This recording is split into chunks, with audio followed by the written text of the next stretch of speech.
بچہ آ گیا، یتیم بچہ. اس نے آ کے عرض کی حضور 3 گھر میں افراد ہیں، میں، میری بہن اور میری بیوہ ماں. والد حضور چلے گئے اور آج نا 3 دن ہو گئے روٹی کوئی نہیں کھائی. میں اس منظر کو بھی جانتا ہوں کہ جب یتیم گھر میں اکٹھے بیٹھے ہوتے ہیں اور پتہ ہوتا ہے ان کو کہ ہماری اماں کے پاس آج پیسے کوئی نہیں اور گھر میں روٹی بھی کوئی نہیں، تو پھر ان کو بھوک ہی نہیں لگتی. ہاں نہیں لگتی. اماں پوچھتی ہے پتر روٹی کھانی ہے؟ نہیں میں تو سویرے جو کھایا تھا وہ ہضم ہی نہیں ہوا. اماں جی شاہی کوئی نہیں. یہ پردے اس طرح کر کے بچائے جاتے ہیں. ایک دوسرے کو تسلیاں دینا، ایک دوسرے سے پیار کا بڑھ جانا، ایک دوسرے کے لیے جذبات اور طرح کے بن جانا حکمت الہی کے تقاضے ہوتے ہیں. یا رسول اللہ صلی اللہ تعالی علیہ وسلم بیوہ ماں ہے، یتیم بہن ہے، 3 دن سے کھایا کچھ نہیں. قربان جائیں وہ گھر جہاں سے کائنات کھاتی ہے ساری. حضور نے فرمایا بلال جا کے ساری ازواج مطہرات سے پوچھ گھر میں کیا ہے. حضرت بلال کہتے ہیں میں سارے گھاری پوچھ آیا، ٹٹول آیا، ٹوٹل 21 کھجوریں نکلی. یہ 2 جہاں کے شاہ ہیں اور پاس کچھ رکھتے نہیں، 2 جہاں کی نعمتیں ہیں، ان کے خالی ہاتھ میں حضور کے سارے گھر کو میں ڈھونڈ 21 کھجوریں نکلی تو لا کے میں نے پیش کر دی، تو حضور نے ڈائریکٹ اس کو نہیں دی، نبی پاک نے اپنے ہاتھ پہ رکھ لی. اور کہتے ہیں پھر حضور نے نا اپنا منہ مبارک قریب کیا کھجوروں کے. صحابہ خود فرماتے ہیں کہ یہ جو حضور نے منہ مبارک قریب کیا نا تو نبی پاک برکت کی دعا کر رہے تھے. 21 کھجوروں پہ برکت کی دعا ہوئی. حضور نے اس بچے کو بلایا، تھپکی دی، فرمایا لے جا 7 تیری بہن کی. انہیں معمولی نہ سمجھنا ہو تو حضرت بلال کہتے ہیں حضور 3 بھی دے دینا کبھی تو 30 سال ختم ہی نہیں ہوتی. 30 سال گزر جاتے ہیں، نکالتے رہو، کھاتے رہو، ختم ہی نہیں ہوتی. حضور نے فرمایا 7 تیری بہن کی، 7 تیری والدہ کی، اور 7 حضور نے اور بھی تلقین فرمائی. فرمایا ایک سویرے کھایا کرنا، ایک شام کو کھایا کرنا. یہ لے جا. حضرت سیدنا بلال حبشی کہتے ہیں رضی اللہ تعالیٰ عنہ کہ بچہ لے کے جب باہر نکلا تو حضرت سیدنا معاذ ابن جبل دوڑ کے گئے اور جا کے بچے کے سر پہ شفقت سے ہاتھ پھیرا. کا فکر نہ کرنا، رب کریم تجھے بہترین سرپرست عطا کرے گا، پتر پریشان نہ ہونا، اللہ تیری مدد کرے گا. صرف حوصلہ دیا، سر پہ دست شفقت پھیرا. بچہ چلا گیا تو حضور نے فرمایا معاذ ادھر آؤ نا ذرا. یا رسول اللہ حکم ہو. فرمایا کس چیز نے تمہیں اٹھایا بچے کے سر پہ ہاتھ رکھنے کے لیے؟ کس نے تمہیں کہا؟ کس چیز نے تمہیں اٹھایا جو تم بچے تک پہنچ گئے؟ عرض کی یا رسول اللہ وہ جو میرے دل میں اللہ نے یتیم کے لیے رحمت رکھی ہے نا اس نے مجھے اٹھایا تھا. اور میں نے جا کے اس کے سر پہ دست شفقت پھیرا تو حضور فرمانے لگے سن پھر، جو کسی یتیم کے سر پہ خالی ہاتھ بھی پھیر دے، جتنے بال اس کے ہاتھ کے نیچے آئیں گے نا رب اتنی خطائیں معاف کرے گا، اتنی نیکیاں دے گا، اتنے درجے اس کے بلند کر دے گا.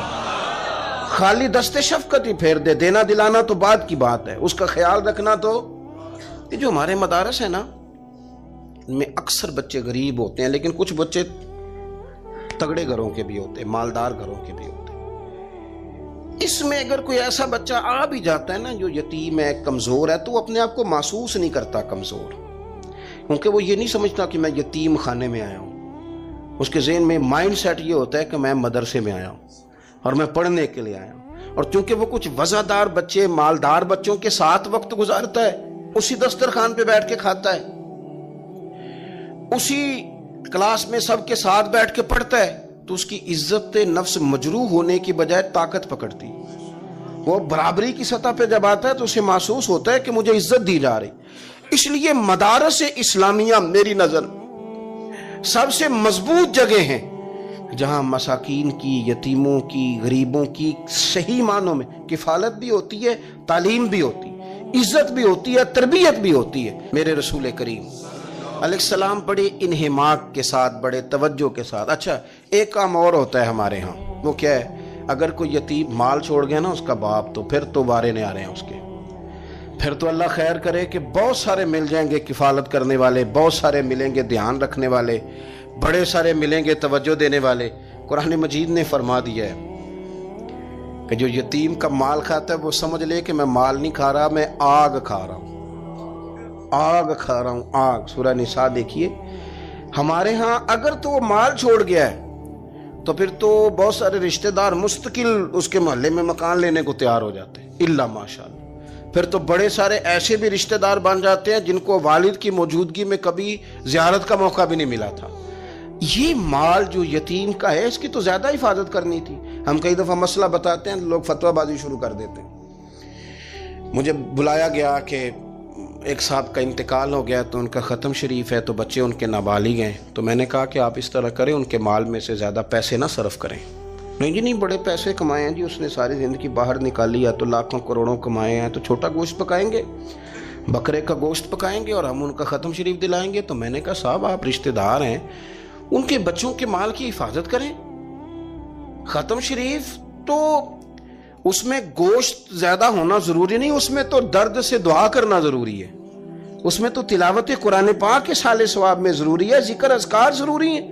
لیکن کیا کیا جاتا ہے کہ بے دریغ مال ان کا اگر ہو تو، ایک حدیث پاک ہے بخاری مسلم میں، بڑے غور سے سنیے گا اور اس کے اندر جتنے پہلو ہیں ان پر پوری توجہ دیجئے گا کہ کہیں ہم ادھر آ تو نہیں گئے۔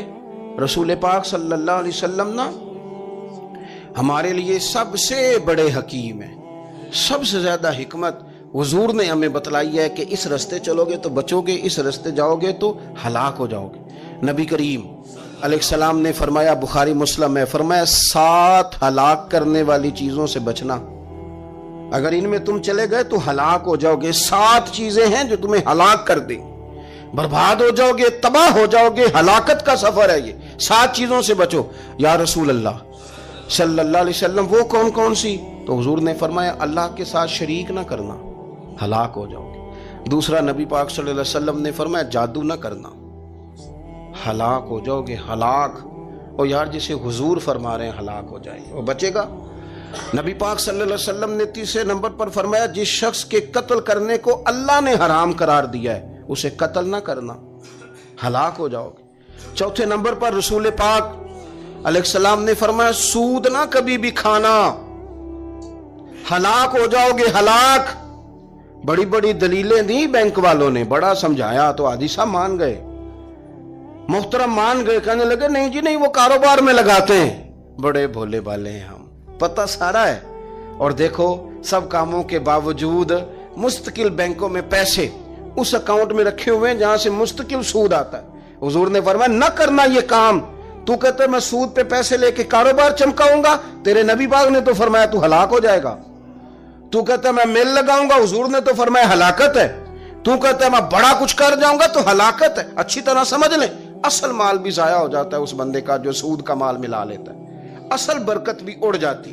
اور میرے نبی پاک صلی اللہ علیہ وسلم نے 5ویں نمبر پہ فرمایا یتیم کا مال نہ کھانا، ہلاک ہو جاؤ گے، نہ کھانا ان کا مال، یہ کروڑوں ہو، اربوں ہو یا 10 روپے ہو، یتیم کا پیسہ نہ کھا جانا، ہلاک ہو جاؤ گے، ہلاکت تمہیں آ لے گی۔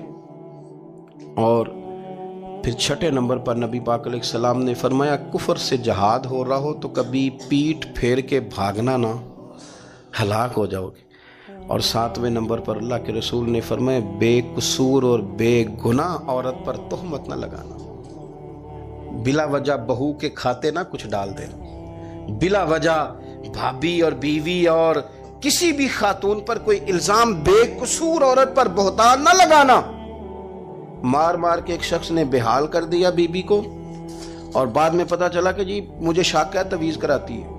کیا آپ کی سوچ ہے؟ مسلمان اللہ کو ماننے والا اور اس باتوں پر الزام لگائے گا تویز کرا کے لاتی بے قصور عورت پر بہتان؟ ایک تو بات ہے اسے مارنا اور ایک یہ ہے کہ کوئی تکلیف دینا، اور ایک خالی اتنی بات کی کہ بہتان بھی نہ لگانا، اس پر الزام نہ لگانا، یعنی تم نے صرف بے قصور عورت پر الزام ہی لگایا تو حضور فرماتے ہیں ہلاک ہو جاؤ گے۔ یہ ہلاکت والا کام ہے، لیکن ہم بغیر سوچے سمجھے کہہ دیتے ہیں اس نے کہا ہے، اس نے کیا ہے، یہ کرتی ہے، یہ کام نہیں کریں۔ یہ 7 وہ چیزیں ہیں جو ہلاک کر دیں گی۔ نبی پاک صلی اللہ تعالیٰ علیہ وآلہ وسلم فرماتے ہیں میں نا جنت کا دروازہ کھولوں گا تو ایک عورت کو نا میں سبقت لے جاتے ہوئے دیکھوں گا، یعنی وہ جلدی سے جنت میں داخل ہو رہی۔ یا بعض شارحین کہتے ہیں کہ حضور داخل ہوتے ہی سب سے پہلے اس کا چہرہ دیکھیں گے، حضور فرمائیں گے تو پہلے ہی آ گئی، بی بی جنت میں، حضور نے دروازہ کھولا تو جلدی سے نظر آئی، تو پہلے آ گئی۔ سب نے لکھا ہے کہ اس عورت کی شان یہ ہے کہ سب سے پہلے جنت میں گئی۔ میں نے حدیث پڑھی تو میں نے نیچے حاشیے میں لکھا، میں نے کہا میرا خیال یہ ہے کہ اس کی زیادہ شان یہ ہے کہ جنت میں اس کی سب سے پہلی ملاقات مدینے والے محبوب سے ہو گئی۔ یہ دیکھو کتنی بڑی شان۔ حضور فرمانے لگے تو کیسے پہلے آ گئی، کون ہے تو وہ کہنے لگی حضور میں بیوہ ہوں، میرے بچے یتیم تھے، میں نے ان کی خاطر نہ بیٹھی رہی، میں نے نکاح نہیں کیا، میں نے ان یتیموں کی پرورش کی، بیوہ بن کے زندگی گزار دی، ان یتیموں کے لیے بیٹھی رہی۔ اس کو جائز ہے، یہ کر سکتی تھی، لیکن اس نے سوچا کہ میں ان کی نگہبانی یتیموں کے لیے بیٹھی رہی۔ آج شان یہ ہے کہ مدینے والے کے لیے جب دروازہ کھلا ہے تو اس بی بی کو بھی رب کریم نے فوراً ہی جنت عطا فرما دی، یہ سب سے پہلے گئی۔ میں نے دیکھی ہیں ایسی عورتیں 23 سال میں بیوہ ہوئی پر عمر بچوں کے نام کر دی۔ اسے پتہ تھا کہ کل کو جب یہ بڑے ہوں گے تو یہ اپنے کمرے کا دروازہ بند کر لیں گے، یہ نہیں پوچھیں گے کہ اماں سوئی ہے کہ جاگ رہی ہے، ان کا آنا جانا الگ سے ہو جائے گا، ان کے تعلقات اپنے ہو جائیں گے، پر یہ بیٹھی رہی۔ اس نے بچوں کو وقت دیا تو بچے تو کیا اس کو صلہ دیتے تھے، رب نے یہ صلہ دیا ہے کہ سب سے پہلے اسے جنت میں داخلہ عطا فرمایا۔ ابو داؤد شریف میں مسند امام احمد بن حنبل میں حدیث ہے، نبی پاک صلی اللہ علیہ وسلم کے چچا زاد تھے حضرت جعفر طیار، مولا علی شیر خدا کے بھائی تھے، جنگ موتا میں شہید ہو گئے۔ وہاں سے کوئی خبر لے کے نہیں آیا، لیکن رب خبریں دیتا ہے نا اپنے حبیب کو، اللہ غیب کے خزانوں کی کنجیاں دیتا ہے اپنے محبوب کو۔ نبی کریم صلی اللہ تعالی علیہ وسلم نا ان کے گھر گئے، ان کی زوجہ کا نام اسماء بنت امیس تھا۔ حضور نے فرمایا اسماء میرے بھتیجوں کو میرے پاس لاؤ، محمد بن جعفر اور عبداللہ بن جعفر رضی اللہ تعالیٰ عنہ۔ بچے قریب آئے، حضور کو پتہ ان کے والد شہید ہو گئے، نبی پاک نے اپنی ناک مبارک ان کے رخساروں پہ رکھے، پھر حضور نے ان کا ماتھا چوما، پھر نبی پاک صلی اللہ علیہ وسلم نے سینے سے لگایا، فرمایا حجام کو بلاؤ نا ذرا، ان کے بال تراشے کتنی بڑے ہو گئے، حجامت ہونے والی۔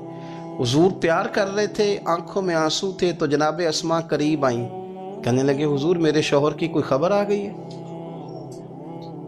تو نبی پاک صلی اللہ تعالیٰ علیہ وسلم نے گردن مبارک اٹھائی تو آنکھوں میں آنسو تھے، فرمایا رب نے میرے بھائی کو شہادت کا درجہ عطا کیا ہے، فرمایا کوئی آہ و بقا نہ کرنا میرے بھائی پر، اللہ نے اسے شہادت کا درجہ دیا ہے۔ حضرت جعفر طیار کے گھر والوں کے لیے حضور نے صحابہ کو حکم دیا کہ یہ غم میں ہیں، ان کے لیے کھانے پکا کے لاؤ۔ پھر نبی پاک ان بچوں سے پیار کرنے لگے، فرمانے لگے یہ جو ہے نا محمد بن جعفر یہ اپنے دادا جناب ابو طالب سے ملتا جلتا ہے، اور یہ جو عبداللہ بن جعفر ہے یہ تو سارا میرے ساتھ ملتا جلتا ہے۔ نبی پاک صلی اللہ علیہ وسلم پیار کرتے، باتیں کرتے، حضرت اسماء رونے لگیں۔ یہ ابو داؤد شریف میں مسند امام احمد بن حنبل میں چمکتے جملے، عرض کرنے لگی حضور میرے بچوں کا کیا بنے گا، کون کفالت کرے گا؟ قربان جائیں رسول پاک صلی اللہ علیہ وسلم کے کیا جملے، یتیموں کے لیے حضور کا نوازنے کا کیا انداز ہے۔ فرمایا اسماء تو فکر نہ کر، انا ولیہم فی الدنیا والآخرہ، فرمایا میں دنیا میں بھی ان کا وارث بنوں گا، قیامت کے دن بھی ان کا وارث بنوں گا۔ تو صرف دنیا کی بات کرتی ہے کہ نظام معیشت کا کیسے چلے گا، اور میرا وعدہ یہ ہے کہ دنیا میں بھی ان کی سرپرستی کروں گا، آخرت میں بھی سرپرستی کروں، آخرت میں بھی میں ان کا خیال رکھوں گا۔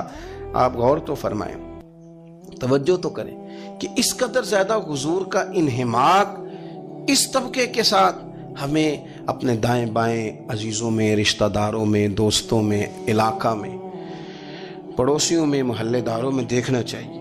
یہ بچے بیچارے میں نے دیکھا ہے، ان کے بگڑنے میں اصل بات یہ ہوتی ہے کہ کوئی مخلص ہو کے سرپرست نہیں بنتا۔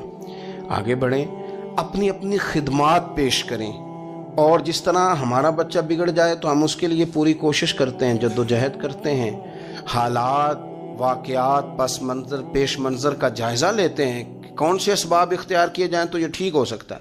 وہ ساری چیزیں ان کے لیے بھی ہمیں اختیار کرنی چاہیے، اور یہ بچے اگر احساس ذمہ داری پکڑ جائیں، جو وارث سے محروم ہو جاتے ہیں، یہ اگر احساس ذمہ داری پکڑ جائیں تو پھر یہ قوموں کی قیادت کرتے ہیں۔ پھر یہ بہت بڑے جانباز ثابت ہوتے ہیں، پھر یہ اپنے گھر گھرانے کا نہیں، یہ ملتوں کے، قوموں کے لیے مشعل راہ بنتے ہیں۔ لیکن شرط یہ ہے کہ ہم ان کے لیے اپنے دلوں کو کشادہ کریں، سینوں کو وسیع کریں۔ غریبوں کا بھی دل نہیں کرتا غریبوں سے دوستی کرنے کو، وہ بھی کسی تگڑے بندے سے۔ غریب 3-4 غریب مل کے ایک غریب کی مدد کرنی شروع کرے نا تھوڑی تھوڑی، تو ہمیں وزیروں، مشیروں، ایم پی، ایم این اے کی ضرورت ہی نہ رہے۔ امام حسین گزر رہے تھے، امام زین العابدین فرماتے ہیں کچھ لوگ زمین پہ بیٹھ کے روٹی کھا رہے تھے، تو انہوں نے امام صاحب سے کہا حضور آ جائیں،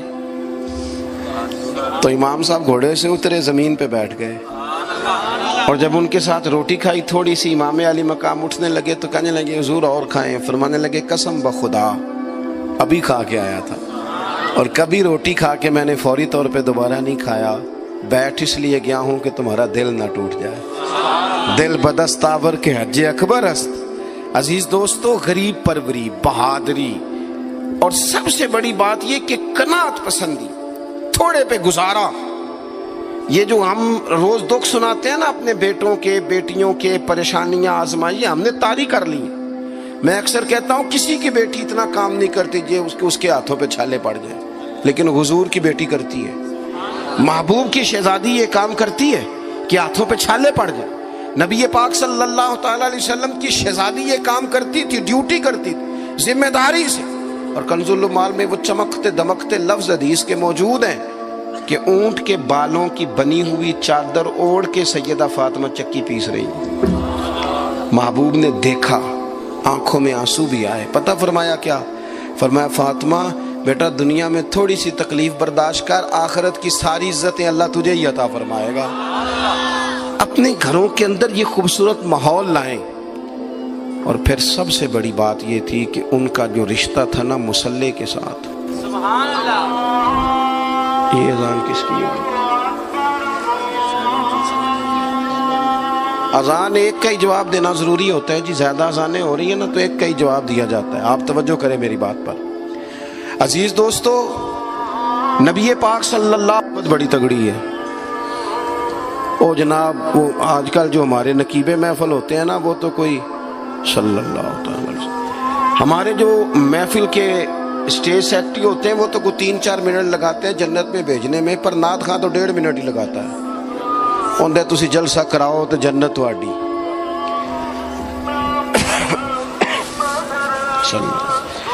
یاد رکھیں کہ نسبت کی مضبوطی ایک بڑی عظمت ہے، اللہ والوں کی نسبت بڑی چیز ہے، اور خدا دے یہ دولت تو یہ بڑی چیز ہے، یہ بڑی چیز ہے۔ یاد رکھ لے میرے عزیز کہ جب آپ کا رشتہ اگر نسبت تگڑی ہے تو عبادت کرنے سے تو اور تگڑی ہو جائے گی، مصلی پہ بیٹھنے سے تو اور مضبوط ہو جائے گی۔ آپ نبی پاک علیہ السلام کے گھرانے کا ترک دیکھیں تو وہ عبادت سے بڑا ان لوگوں کا شغف ہے، اللہ اللہ کرنے سے بڑا ذوق ہے۔ ہم نا پہلے بھی کمزوریاں کافی تھیں، پر جب سے موبائل آیا نا، یہ موبائل تسبیح کی جگہ پہ آیا ہے، ہاتھوں میں تسبیح ہوتی تھی جہاں موبائل آئے۔ مصلی کی عبادت، ریاضت کمزور کر لی ہم نے۔ رسول پاک صلی اللہ علیہ وسلم کا اپنا طریقہ یہ تھا کہ حضرت عائشہ صدیقہ رضی اللہ تعالیٰ عنہ فرماتی ہیں کہ حضور نے ساری رات نماز پڑھی اور قدم شریف میں ورم آ گیا۔ کبھی آیا ہمارے پہ پیروں میں ورم عبادت کر کے؟ ساری رات نماز پڑھی، قدمین شریفین میں ورم آ گیا، اور جب قدموں میں ورم آ گیا نا تو فرماتی ہیں میں نے عرض کی یا رسول اللہ آپ کے تو صدقے اللہ اگلے پچھلوں کے گناہ معاف کرے گا، اور آپ اس قدر زیادہ آہوزاری کرتے ہیں۔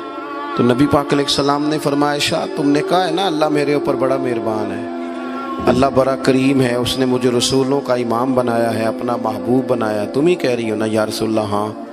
تو فرمایا پھر میں اپنے رب کا شکر گزار بندہ نہ بنوں؟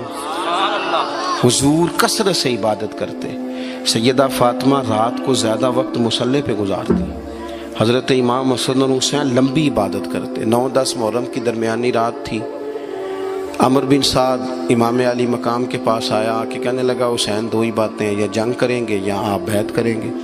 تو امام حسین فرمانے لگے اس طرح کرو، ایک رات کی مہلت دو، صبح بتاؤں گا۔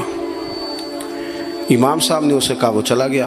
حضرت عباس بن علی، یہ حضرت علی کے صاحبزادے ہیں، میدان کربلا میں حضرت مولا علی کے 4 اور بیٹے بھی شہید ہوئے، ایک حضرت عباس، ایک حضرت ابو بکر بن علی، ایک حضرت عمر بن علی، ایک حضرت عثمان بن علی۔ یہ نام دیکھو کیسے شاندار، اور یہ نام حضرت علی نے نام رکھے اپنے یاروں کے نام پہ، ہم نام رکھے۔ خلفائے ثلاثہ سے عقیدت بتاتی ہے ان کی کتنی۔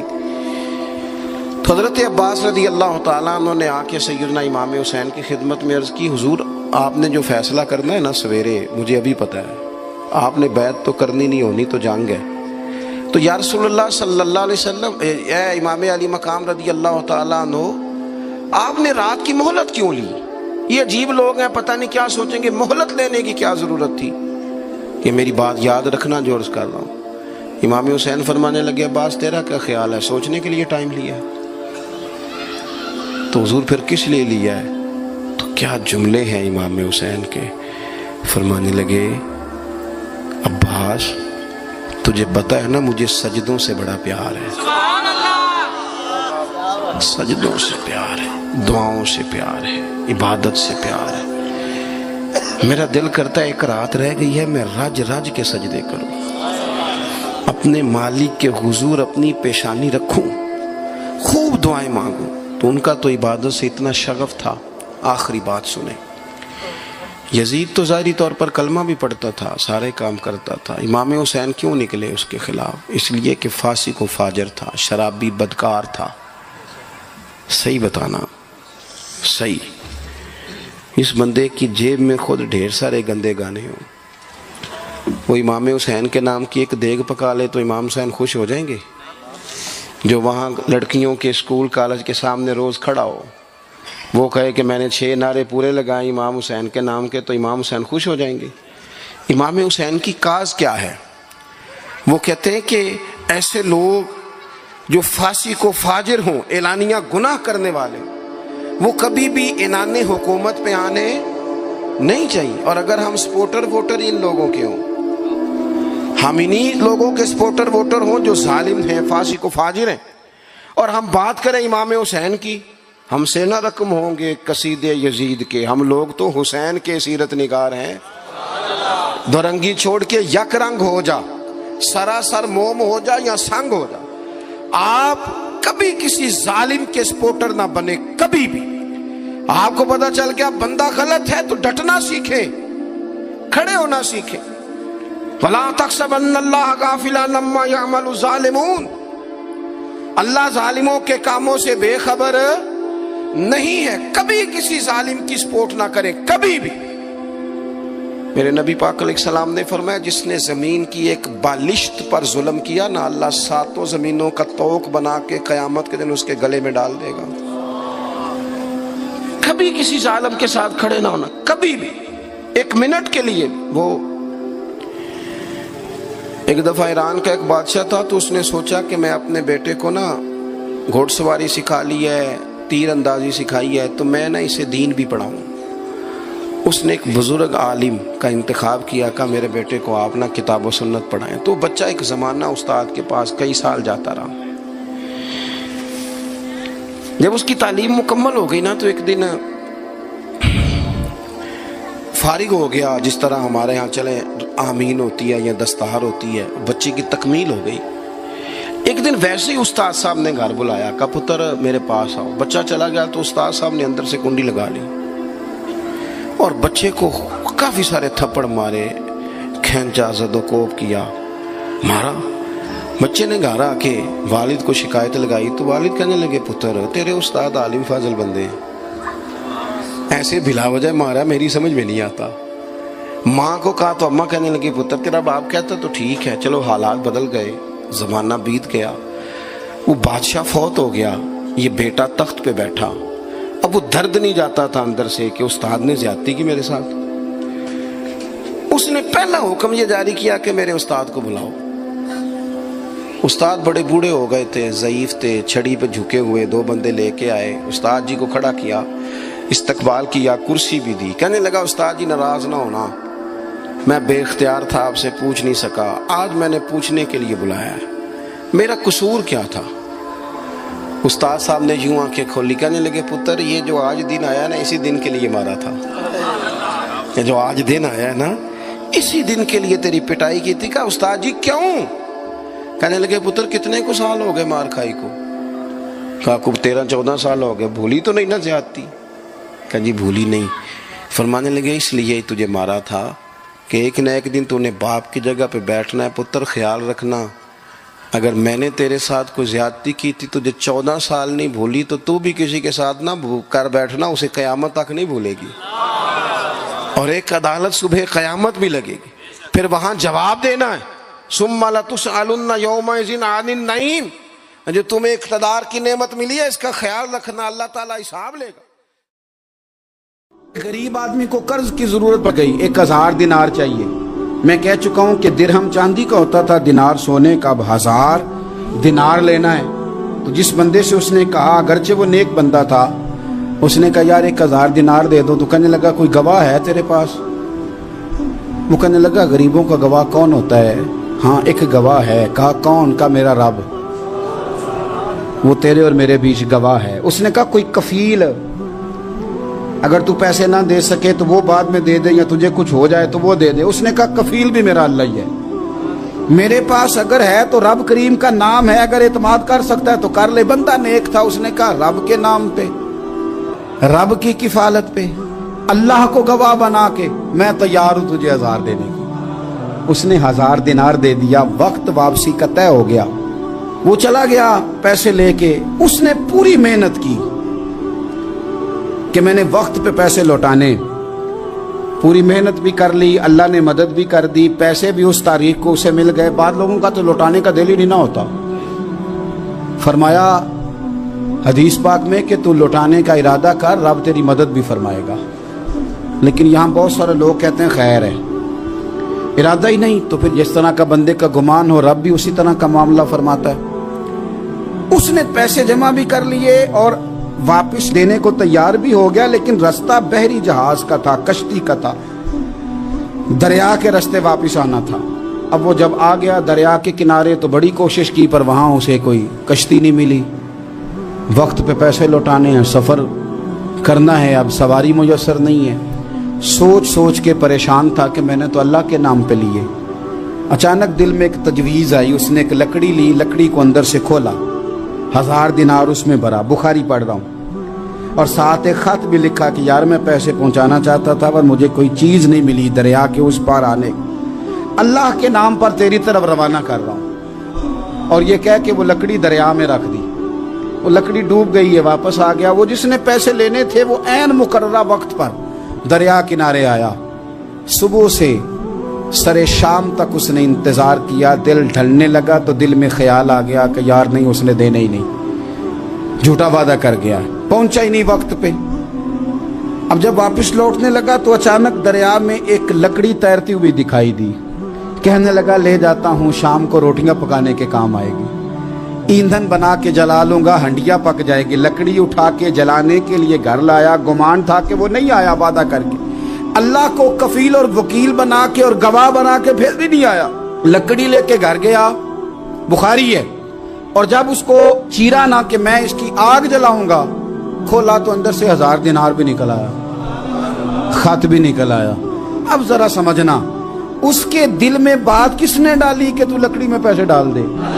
اللہ نے۔ اس بندے کو مقررہ وقت پہ کنارے بھیجا کس نے؟ لکڑی صرف اسی کے ہاتھ آئی تو یہ بندوبست کیا کس نے؟ اللہ نے۔ گھر جا کے چیری تو پیسے بحفاظت اس تک پہنچائے کس نے؟ تو پھر ہمیں بھی توجہ اللہ کی جانب ہی کرنی چاہیے، ہمارے پہ دل کی توجہ رب کی طرف ہی ہونی چاہیے نا، ہمیں ادھر ادھر جانے کی، دیکھنے کی، بندوں پر غور کرنے کی ضرورت کیا ہے؟ وہ پیسے پہنچ گئے، یہ وہاں اپنی جگہ پہ پریشان تھا، اس نے 1000 دینار اور جمع کیا۔ پھر دوبارہ ایک دن دریا کنارے آیا، کشتی مل گئی، بیٹھ کے اپنے اس بھائی کے پاس آیا، کہنے لگا دیکھنا مجھ پر بدگمان نہ ہونا، پیسے اس تاریخ کو بھی جمع کر لیے تھے، دریا پہ آیا تھا پر کشتی نہیں ملی تھی، پھر میں نے نا لکڑی میں ڈال کے خط ڈال کے تیری طرف بھیج بھی دیے تھے، لیکن آج میں پھر لے کے آ گیا ہوں۔ وہ کہنے لگا خوش ہو جا، جس رب کو تو نے میرا اور اپنا گواہ بنایا تھا اس رب نے میرے تک پہنچا بھی دیے ہیں۔ جب لوگ اللہ کو گواہ بناتے ہیں، رب کی جانب اپنی توجہ کرتے ہیں، اپنی چاہتوں، خواہشات اور اپنی ساری چٹھیاں اپنے رب کریم کی رحمت کی طرف روانہ کرتے ہیں، پھر اللہ اپنے بندوں کو مایوس نہیں کرتا، اللہ اپنے بندوں کو نواز دیتا ہے۔ حضرت عبد الرحمن ابن عوف کہتے ہیں میرا ایک دن دل کیا تھا کہ یہ دولتیں چلی جائیں، میں غریب ہو جاؤں۔ حالانکہ امیروں کا کبھی غریب ہونے کو دل میرا کیا تھا کہ کس طرح؟ فرمانے لگے ایک غریب صحابی حضرت سعد انصاری نبی کریم کی بارگاہ میں ملنے کے لیے آئے۔ انہوں نے جب نبی پاک کے سامنے ہاتھ کیے نا ملانے کے لیے، قربان جائیں، انہوں نے ہاتھ پیچھے کرنا چاہا پر میرے نبی نے ان کا ہاتھ تھام لیا، حضور نے زور سے پکڑ لیا۔ انہوں نے ایک دفعہ چاہا، اصل میں آپ سمجھے نہیں نا میں کیا کہہ گیا ہوں، یعنی حضور نے ہاتھ تھام لیا، یعنی نبی کریم نے ان کا اپنے دست مبارک سے ہاتھ پکڑ لیا۔ صحابی خاموش ہو گئے، حضور نے پھر ان کا ہاتھ کھولا اور میں یہ کیا ہے؟ وہ رو پڑے، عرض کرنے لگے حضور بچے زیادہ ہیں، مزدور آدمی ہیں، پھاوڑے کے ساتھ، کدال کے ساتھ، کئی کے ساتھ کام کرتے، یا رسول اللہ یہ نہ چھالے پڑ گئے میرے ہاتھوں پہ۔ حضرت عبد الرحمن ابن عوف کہتے ہیں کائنات نے، دھرتی نے وہ نظارہ بھی دیکھا کہ جس رسول کے قدم چومنے کے لیے جبریل جھکے، اس محبوب نے مزدور کا ہاتھ چومنا شروع کر دیا۔ فرماتے ہیں غریبی کو وہ عزت ملی کہ میرا بھی دل کرتا تھا غریب ہو جاؤں، دل کرتا تھا۔ یہ کس نے ذروں کو اٹھایا اور صحرا کر دی، یہ کس نے قطروں کو ملایا اور دریا کر دی، یہ کس کی حکمت نے یتیموں کو کیا در یتیم اور غلاموں کو دنیا بھر کا مولا کر دیا۔ ہم نا اصل میں عزت نہیں دے پائے، ہم نے وہ جو سٹیٹس کا فرق رکھا ہوا ہے نا، اس نے تباہی کر دی۔ مزیدار روٹی ویسے کون کھاتا ہے؟ جو روز چھوٹا گوشت کھاتا ہے؟ کون مزیدار کھانا کون کھاتا ہے؟ جو تکے کھاتا ہے روز؟ میں بتاتا ہوں، مزیدار روٹی وہ مزدور کھاتا ہے جو کام پہ جاتے ہوئے نا سویرے 2 روٹیوں میں اچار رکھ کے ساتھ لے کے جاتا ہے۔ میں ذمہ داری سے کہہ رہا ہوں، کبھی دیکھ لینا اسے کھاتے، ہاں کبھی دیکھنا۔ مدرسے میں مزدور لگے ہوئے تو میں دیکھتا تھا، 2 روٹیاں سویرے، وہ تو نخرہ کرتا ہے بھائی، لوگ کہتے ہیں یہ مجھے بند ہے، یہ مجھے کھلا ہے، اس میں نمک زیادہ ہے، اس میں، کیونکہ وہ امیر آدمی ہے جو 50,000 روپیہ روز کا کماتا ہے، وہ تو پیسے دیکھ ہی نہیں سکتا، وہ تو سیدھے بینک میں جاتے ہیں، بینک سے نکل جاتے ہیں۔ وہ جو 600 روپیہ دیہڑی کماتا ہے نا، 600، وہ 3 دفعہ ہاتھ جھاڑتا ہے، 3 دفعہ بسم اللہ پڑھتا ہے۔ ہاں وہ یہ 50,000 والے کو کہاں بسم اللہ یاد رہتی ہے، تو آئے بینک میں اور گئے بینک سے۔ مزدور سویرے 2 روٹیاں باندھ کے لاتا ہے، دوپہر تک وہ اچار جو رکھا ہوتا ہے وہ بھی آدھا پونے کو لگ جاتا ہے، لیکن وہ تھوڑی سی چھاؤں دیکھتا ہے۔ اے سی والے کمرے میں اتنا چسکا نہیں روٹی کھانے کا، لیکن وہ تھوڑی سی چھاؤں دیکھتا ہے، اس کے نیچے جاتا ہے، پھر اپنے ہاتھ دھوتا ہے، پھر پانی بھرتا ہے پیالے میں، اور پھر جب وہ بسم اللہ شریف پڑھ کے کھاتا ہے، کبھی اس کی آنکھیں دیکھو، کبھی اس کا کبھی نظام دیکھو، اور پھر جب وہ روٹیاں کھا کے آسمان کی طرف دیکھتا ہے تو لگتا ہے کائنات کا سب سے بہترین کھانا کھایا ہے اور بہترین شکریہ بھی ادا کر رہا ہے۔ میں آپ کو صحیح کہہ رہا ہوں، نبی پاک صلی اللہ علیہ وسلم کی حدیث ہے، حضور نے فرمایا دنیا کا بہترین کھانا وہ ہے جو انسان محنت کی مزدوری سے کھاتا ہے، بہترین روٹی ہے وہ، بہترین۔ نبی پاک نے غریبی کو عزت دی۔ نبی کریم کا انقلاب یہ ہے کہ، اور حضور نے نا ایک اور بات بھی ذہن میں رکھی، نبی پاک صلی اللہ علیہ وسلم نے لوگوں کو بتایا کہ گناہ ہوتا ہے، کیمرے لگانے سے گناہ نہیں ختم ہوتے، کیمرے لگانے سے گناہ نہیں ختم ہوتے، چوکیاں بنانے سے نہیں ختم ہوتے، گناہ تب ختم ہوتے ہیں جب احساس پیدا ہو جائے کہ یہ چیز غلط۔ میرے معاشرے میں گالی کو لوگ گناہ ہی نہیں سمجھتے، بالکل یہ تو کوئی جرم ہی نہیں، حالانکہ حضور صلی اللہ علیہ وسلم نے فرمایا مومن کو گالی دینا اعلانیہ فسق ہے، جو کسی مومن کو گالی دیتا ہے وہ اعلانیہ اللہ کی نافرمانی کرتا ہے، یہ کوئی گناہ ہی نہیں۔ اب 2 3 5 لطیفے جھوٹے سنا جانا یہ گناہ ہی کوئی نہیں۔ اور نبی پاک نے فرمایا مومن بزدل ہو سکتا ہے، کنجوس ہو سکتا ہے، پر میرا مومن جھوٹ نہیں بولتا۔ آپ سمجھے بات، ہمارے ہاں یہ معیار بن گیا کہ ہم نے گناہ کو گناہ نہیں سمجھا۔ نبی کریم نے نا انقلاب یہ برپا کیا کہ دلوں کے اندر سے نا میل کچیل نکال کے احساس پیدا کر دیا کہ گناہ ہوتا ہے۔ احساس، جب آپ کو احساس پیدا ہو جائے نا کہ مجھ سے، آپ یقین کریں